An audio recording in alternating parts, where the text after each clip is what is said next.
Hi again, everybody. Welcome to Inside Gators Basketball with Todd Golden, presented by UF Health.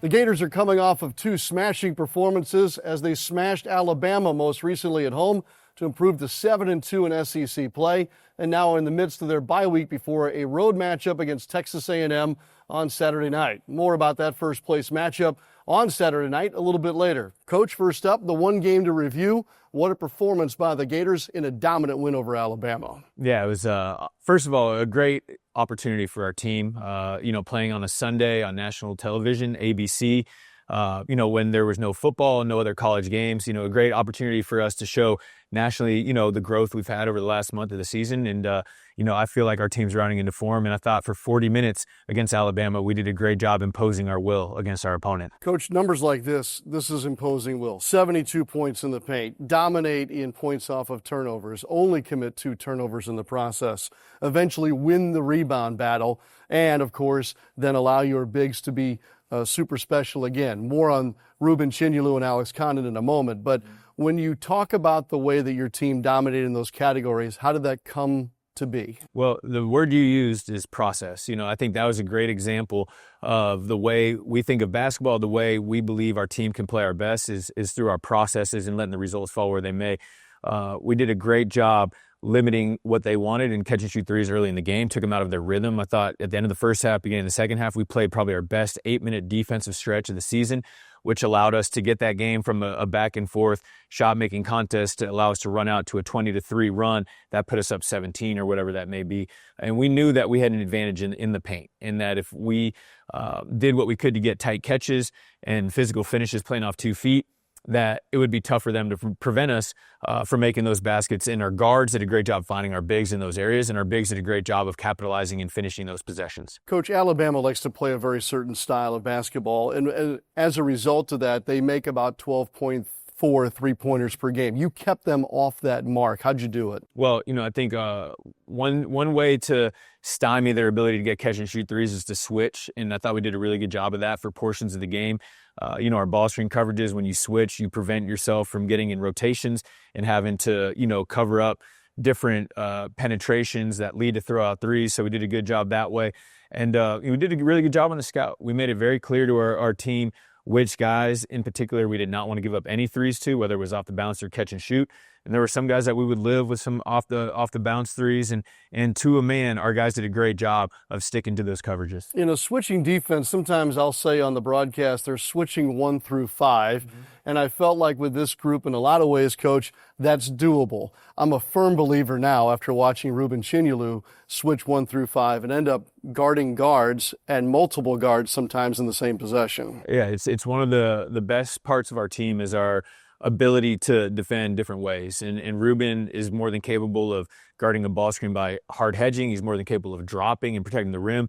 But kind of our superpower is him and Condon, their ability to switch onto a littler guard, not give up good threes, and then prevent them from driving past them. And that was on display on Saturday.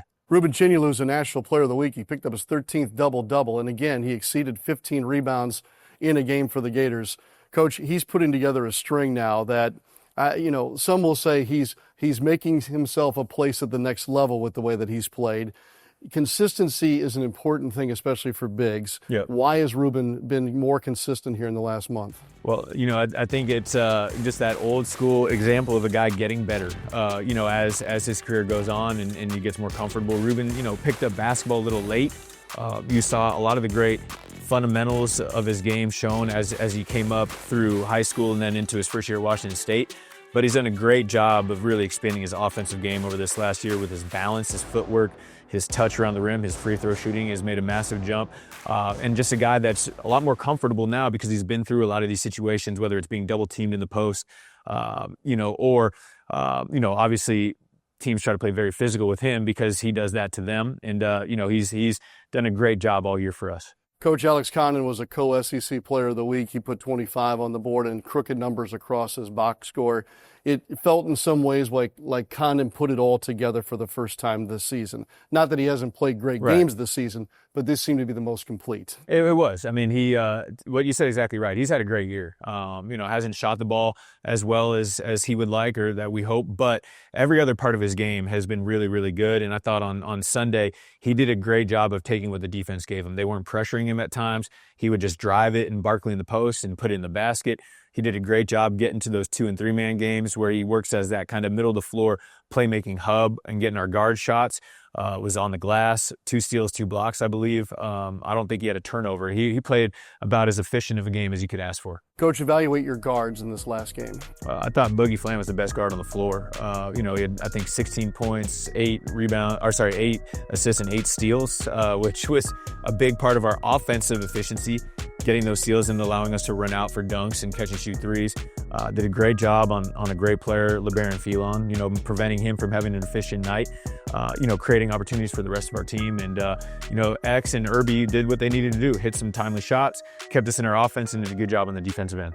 Up next with Todd Golden is presented by UF Health. On Saturday night in College Station, 7-2 Florida will take on 7-2 Texas A&M. It's a battle for first place here just past the halfway mark. Coach, it seems like the schedule makers knew exactly how this was going to turn out. Yeah, well, as you said, it's a great matchup. And credit to A&M. I feel like this is obviously a very difficult league, and what Coach McMillan and his group have been able to do in year one, putting themselves in position to compete for an SEC title is really, really impressive. They play a fun, unique style. They really try to create and force tempo.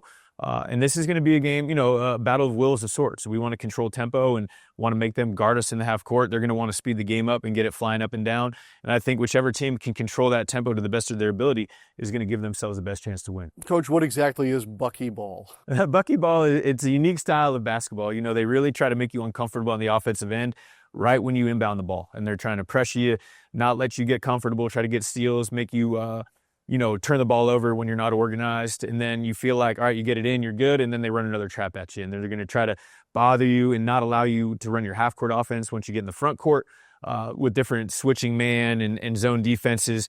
And then offensively, they want to keep the heat on you. They shoot a ton of three-pointers. They shoot them very efficiently. And, they have their team playing at a high level right now. The Aggies are the second highest scoring team in the SEC. Coach, you mentioned the threes. How else do they like to score the basketball? I think everything else feeds off that. So they're going to shoot about 50% of their shots from three. They shot 36% to this point. So that's a really efficient way to score the basketball. And then they try to take advantage of you trying to run them off the line and maybe being a little too mindful of that with advantage, disadvantage, pick and roll games and drives. So I think for us, we got to do a really good job of understanding they're going to make some threes. We got to make everyone difficult, and we got to make sure that we don't allow them to get easier rim twos or get to the foul line because we're so aggressively running them off the three-point line. No midweek game. How did you handle the quote-unquote bye week, and how does it help you prepare for a unique A&M team on Saturday night? It ends up being a little trickier, than you would think because you have that battle of, all right, should we take advantage and let our guys rest a little bit because we're going to have 9 really physical games down the stretch, or do we, err on the side of practicing harder because you have that extra time? We tried to find it in the middle a little bit. We had some guys that were dinged up after the first half of the year. Knock on wood, nothing too serious. But I think, getting mentally and physically, rehabbed, so to speak, and get our minds ready to go for the game, along with having a good practice, yesterday, making sure that we're not seeing the pressure for the first time when Saturday's game rolls around. Is there such a thing as momentum in a bye week? Can you sustain what you did at home and also the last 3 games you've played on the road? Yeah, I think so. We've gotten to the point where we've won 7 out of 9. We've been the most efficient team in SEC play. I think our guys are starting to realize what we're capable of and seeing the growth from where we were earlier in the year to where we are now. And, I think this team will hold on to the momentum that we've had over the last couple of weeks. Coach, thanks as always. Yeah, thanks, Sean. Head coach Todd Golden, I'm Sean Kelley. We'll see you next time.